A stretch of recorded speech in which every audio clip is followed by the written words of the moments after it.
Saludos, amigos del canal. Mi nombre es Santiago Gutiérrez Villegas y esta noche les transmito en vivo, en directo, desde la ciudad de Medellín, Colombia, sobre el tema de lo que está ocurriendo en el mundo con el tema del gas y del petróleo, sobre lo que está ocurriendo ahora que los países industrializados del G7 tomaron la decisión de colocarle un tope, un precio máximo al petróleo de Rusia. Amigos del canal, les agradezco mucho su participación en el día de hoy.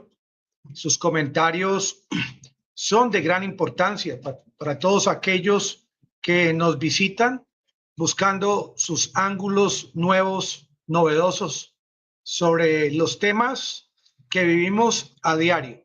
Porque no solamente estamos viviendo el tema de las balas, los misiles, los muertos en Ucrania, sino que estamos pasando por una crisis inflacionaria de altos precios de la electricidad, de un invierno que se avecina ya muy pronto, de una situación, de una crisis parecida a la que se vivía en la década de los años 70. Y sobre este contexto, se está al mismo tiempo desarrollando una guerra en Ucrania, en la que los primeros meses, cuando Rusia ganaba control de los territorios ucranianos, se veían muy pocas noticias en las redes, pero ahora que incursiona con este contraataque Ucrania y que según los altos mandos militares de Ucrania en los últimos días han venido conquistando o retomando parte de ese territorio del sur de Kherson. Exactamente no sabemos cuántos kilómetros cuadrados. Ahora que ya está Ucrania haciendo un contraataque, no caben las noticias en las redes sobre el mismo particular, los famosos 1000 kilómetros cuadrados que ha retomado Ucrania, las banderas que han puesto en todo el nuevo territorio reconquistado. Pero como decía Rusia, un comunicado del día de hoy, las guerras no se ganan solo porque se ganan unas cuantas batallas. La guerra se gana o se pierde. No hay un punto intermedio. Hay la posibilidad de un cese al fuego y un arreglo, una conciliación, algo que no entra en el cerebro o en la mente del presidente de Ucrania, llegar a un acuerdo de ser parte de su territorio.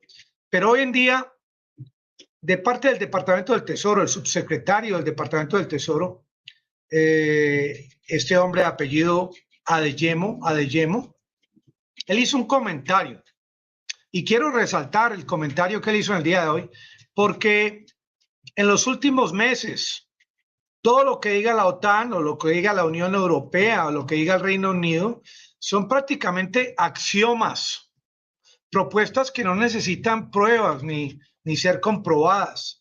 Es lo que diga Stoltenberg de la OTAN, es lo que diga Biden, lo que diga la señora Ursula von der Leyen, ahora lo que dice el subsecretario del Departamento del Tesoro.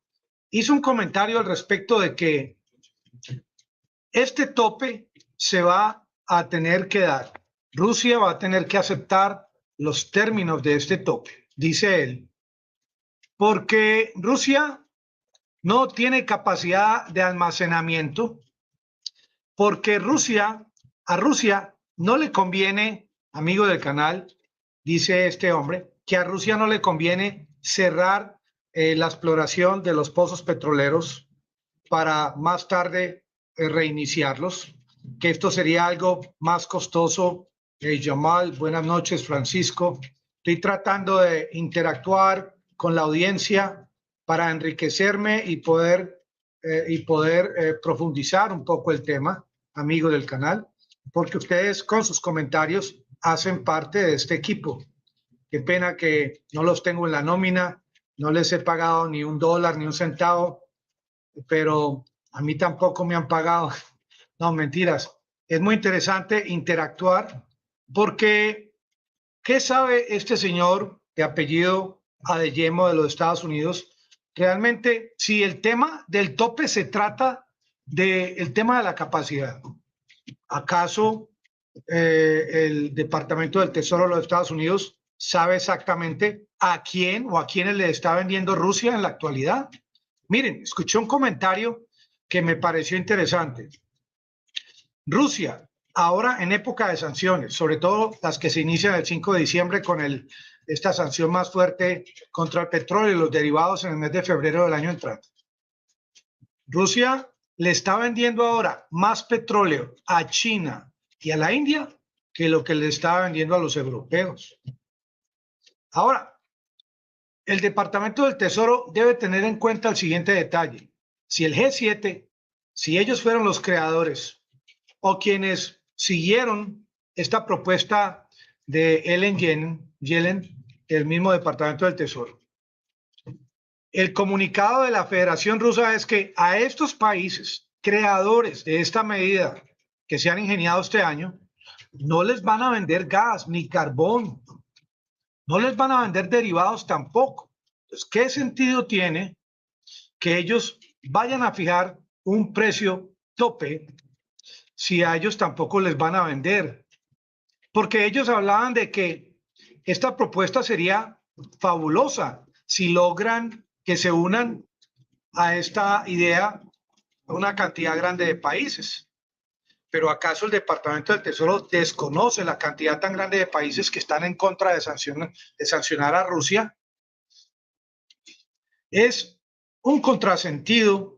Claro que si ustedes leen sobre este particular en las redes, son axiomas de parte del subsecretario del Tesoro de los Estados Unidos, axiomas de parte del G7. Pero tiene que llegar el momento en el que estos, entre comillas, axiomas sean cuestionados por ustedes, amigos, que les encanta pensar, les fascina analizar, viven y sudan y sienten la problemática.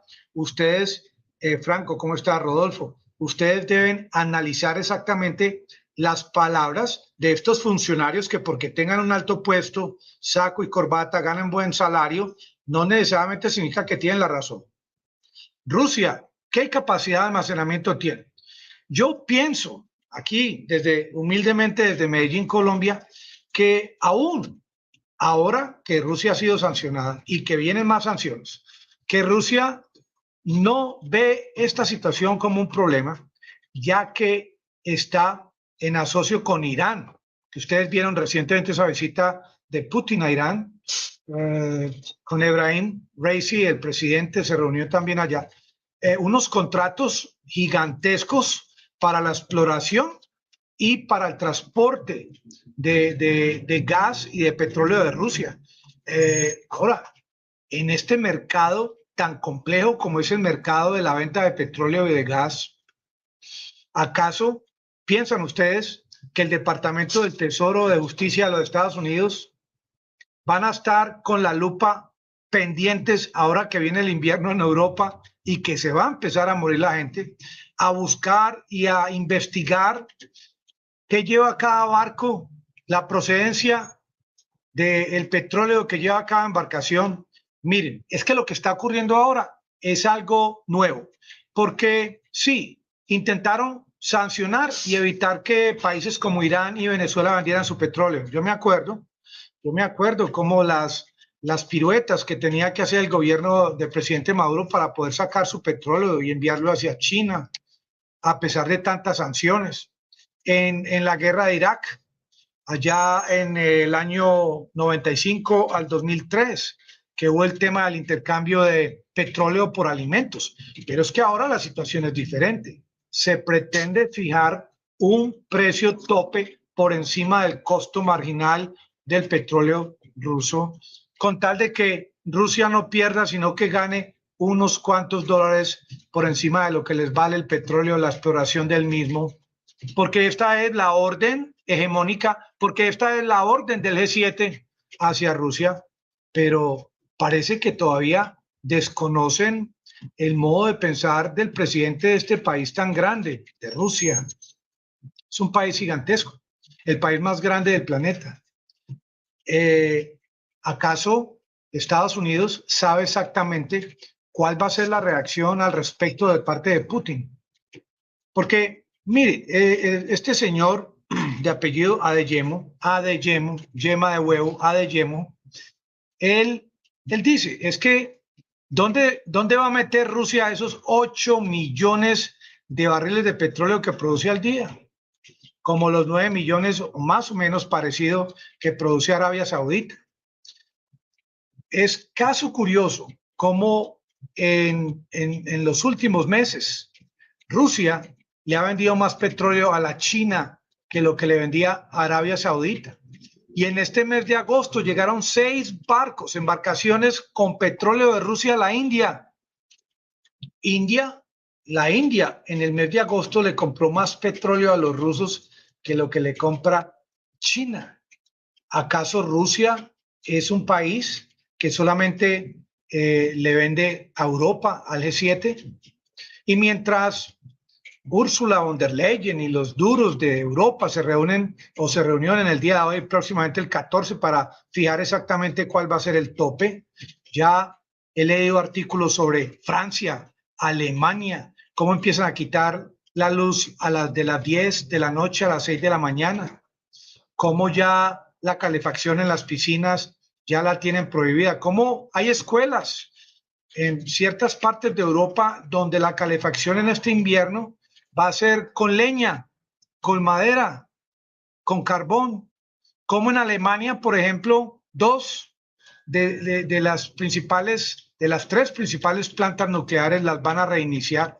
Que el problema en Francia y Alemania es que estas plantas nucleares que habían sido cerradas ya están en parte oxidadas y volver a ponerlas a funcionar toma tiempo. Y como leíamos hace unos días el costo del kilovatio hora de más de 1.000 euros y el costo de 1.000 metros cúbicos de gas, 5.000 euros para principios del año entrante. Yo pienso que Putin no va a tener que cerrar ninguna exploración, ningún pozo de petróleo en su país. Yo pienso que él le va a buscar la salida a su petróleo como lo hizo Maduro. Ahora, ante tanta escasez y tanto frío y tantas personas que van a perder su vida en Europa, yo me imagino que también van a haber inversionistas de buen corazón que se las van a ingeniar para que ese petróleo ruso llegue a Europa, por obvias razones, por el famoso tema humanitario que está por encima de la lógica de estos axiomas de estos líderes mundiales siglo XXI que nos han llegado a esta situación. El tope para mí es prácticamente un tema burlesco creado, pienso yo, por el que se iba a descamisar, Boris Johnson, allá en un momento en que se tomó los 2-3 whiskies y se le subió el ánimo y perdió la razón y propuso este famoso tope que no tiene sentido en el campo de la oferta y la demanda, en el tema de la libre competitividad, que el mismo Vladimir Putin, que dicen que es comunista o socialista, que no lo es, él mismo se expresa en esos términos, que ellos están a favor de la libre competencia, lo mismo que los Estados Unidos. Hoy en día, países como Estados Unidos que habían prometido a Europa gas licuado, no han cumplido. Biden, con su propuesta de sacar 280 millones de barriles de petróleo de crudo allá de esas cavernas en el sur del país, de nada sirvió. Lo que sí estamos viendo con esta intención de parte de la Comunidad Europea de trabajarle al tema del tope, que hay expertos, analistas en el tema del petróleo, de los hidrocarburos, que ya empiezan a oler, a experimentar lo que va a ocurrir, porque para eso hay estadísticas, hay gráficas, hay computadores en los cuales se pueden programar diferentes escenarios económicos de temporada de guerra, y ya las cifras muestran cómo hay posibilidad, si continúa el Departamento del Tesoro vendiendo esta idea del tope, que de alguna forma Rusia saque del mercado parte de estos millones de barriles que tiene. Ahora, Rusia también tiene capacidad para almacenar petróleo en el mar. Esto no lo ha pensado el Departamento del Tesoro. Ahora, el tema en cuestión es que países como Venezuela, con 300.000 millones de crudo debajo de su tierra, ¿cómo fueron objetivo casi que militar de parte de los Estados Unidos hasta que llegara al punto en que el país colapsara económicamente y que la exploración colapsara de petróleo y que no tuviesen capacidad para refinar por falta de partes, componentes? Y lo mismo veo yo a mediano alcance que pretenden hacer con Rusia, un país con capacidades de petróleo muy también de alto rango como Venezuela. Y lo hicieron en Irak y lo han tratado de hacer contra Irán, sabiendo que ese petróleo lo necesitan porque todavía el tema de las energías limpias no ha llegado a estar ya actuando como muchos pretenden, que ya en el año 2022 tenemos esa capacidad para tener carros eléctricos en nuestras calles, para tener energía eólica. Estos axiomas, estos productores de axiomas, hay que derribarlos, porque un axioma es una propuesta que no necesita comprobarse. Como tal, el axioma ya es algo en lo que se puede creer, pero no pensar que todo lo que diga la OTAN o los Estados Unidos es el camino a seguir. Ellos han demostrado en tantas ocasiones que se han equivocado, se equivocaron en la guerra de Irak, cuando convencieron al mundo de que ya habían armas para destrucción atómica, se equivocaron en Afganistán, miren cómo salieron, dejando a los contratistas allá varados, se equivocaron en Venezuela, un país que ahora gracias al gobierno de Colombia, Colombia va a ayudar a Venezuela a que pueda recibir todos estos componentes que son prohibidos, sancionados. Ya próximamente vamos a divulgar los números de vuelos y las aerolíneas que van a viajar directamente a Venezuela. Es una tarea que me va a tocar a mí por este canal. Lo mismo los nombres de las firmas que van a empezar a enviar productos al vecino país.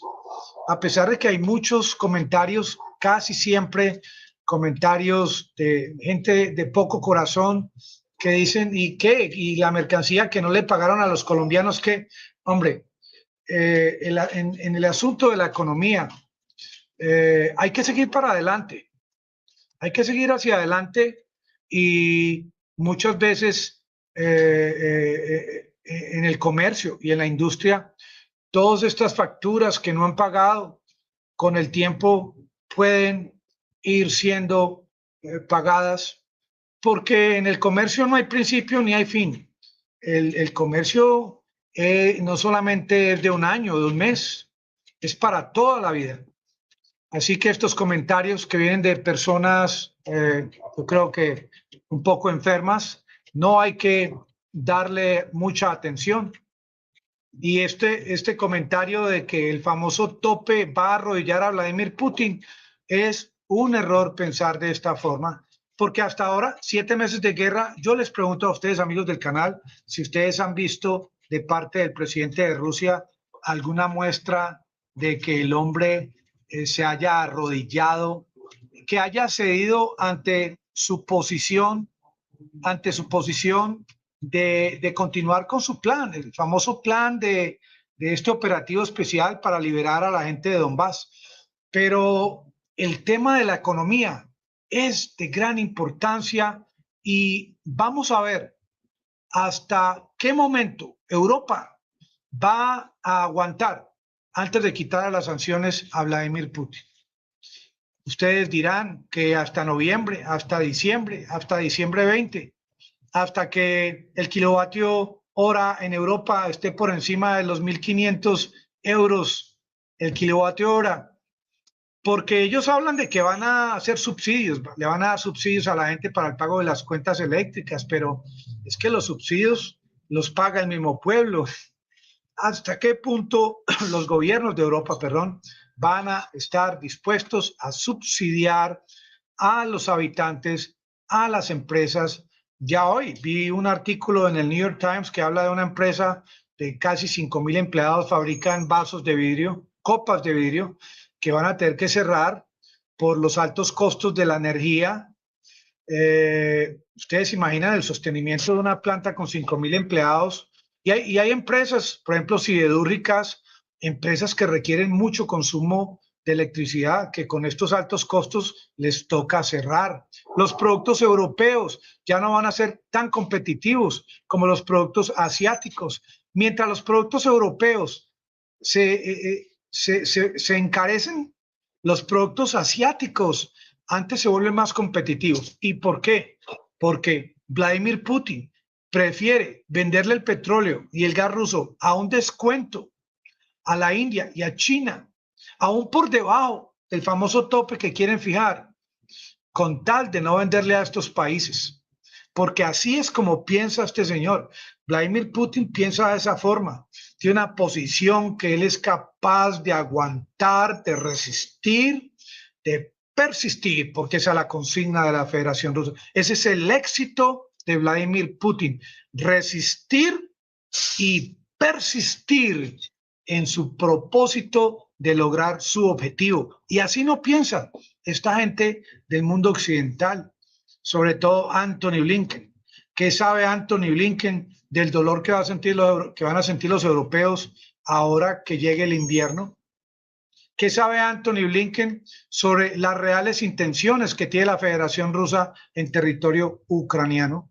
Y yo me pregunto, ¿hasta qué porcentaje del territorio de Ucrania está dispuesto Zelensky a perder para poder sentarse a negociar en esa mesa larga o una más corta que le puedan adjudicar a él? Porque como va la situación, envío de más armas, que ahora Polonia se está preparando supuestamente para entrar a la guerra porque ellos están vendiéndole al pueblo polaco la idea de que Rusia no solamente va a intentar apoderarse de toda Ucrania, sino que luego va para Polonia y para otros países. Son países que están viendo cómo esta situación se le está saliendo de las manos y entonces empiezan con esta cortina de humo a vender este sentimiento nacionalista en su país de que nos tenemos que fortalecer contra el enemigo común que es Vladimir Putin, para que se olviden de lo costoso que son estas cuentas de la electricidad, amigos del canal. Estados Unidos está muy endeudado con China. Es que prácticamente, ¿quién no está endeudado últimamente? En esta época de gran inflación, hay que bajar los gastos, hay que aumentar la inversión, sobre todo en todo aquello que demuestra ser un éxito para las ventas. Hay que cultivar, hay que incrementar la producción agrícola en nuestros países y hay que luchar en las Naciones Unidas para que permitan la salida de estos fertilizantes de Rusia que tanta falta nos hacen, por ejemplo, en Colombia, que el tema de monómeros todavía no ha sido resuelto. En el Perú también está necesitando fertilizante.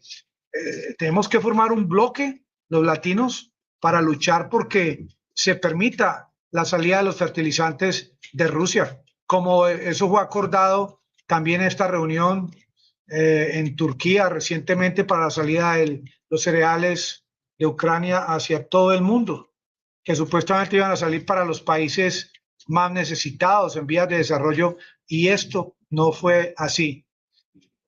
Amanecerá y veremos, amigos del canal. Yo pienso, como alguien hizo el comentario recién iniciado, Mario, ¿cómo estás? Recién iniciamos, que ese tope no va a funcionar. Ese tope no va a funcionar. El tema de las aseguradoras, que dicen que el 90% de las aseguradoras marítimas se encuentran en los países del G7. Con toda seguridad existe la otra alternativa, y es que el país exportador corra con el riesgo y no el país comprador. Y Rusia está en capacidad de hacer eso. Ahora que dicen que Rusia no tiene suficientes barcos, pues Rusia es el país que tiene la mayor cantidad de barcos transportadores de crudo de todo el planeta Tierra. Y como les digo, los transponders se pueden apagar, los nombres de los barcos también se pueden apagar, porque en la guerra y el amor todo es posible. Y quién más lo sabe que Putin o el presidente de Venezuela, porque por encima de todas estas sanciones está la prosperidad, la felicidad y la paz que merecen los habitantes de todos los países del mundo. Y no lo que diga el G7, y no lo que diga Vladimir, no lo que diga, perdón, Joe Biden allá en Estados Unidos, anticipándose a estas elecciones de midterm. Amigos del canal, los espero mañana y muchas gracias por participar. Aprender